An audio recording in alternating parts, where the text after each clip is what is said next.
इस 1440वीं हिजरी की रंगत को कबूल न करना। इकबाल रहमतुल्लाह अलैह ताला ने जब हजूर अलैहिस्सलाम की ज़ात पर बहस करते हुए मुल्लाओं को देखा कि एक ये कहता है कि इन्हें ये खबर नहीं थी, दूसरा कहता है वो, उस वक्त चिल्लाया इकबाल, सर पे हाथ मारा इकबाल ने और उसने कहा आहदिमा मौराजिमा बीजाना कर अज जमाले मुस्तफा बेगाना कर।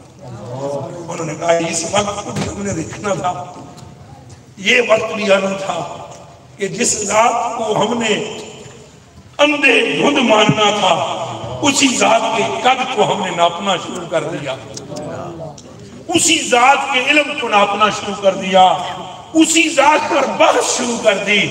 अरे ये जात बहस के लिए नहीं आई थी, ये जात को अल्लाह की मोहब्बत और अल्लाह का कुर्ब देने के लिए आई है। इस जात को महवर बना लो, मरकज बना लो, इन्हीं के इश्क में जीना सीखो, इन्हीं के इश्क में मरना सीखो और इन्हीं के इश्क से आलम को मुनव्वर कर दो।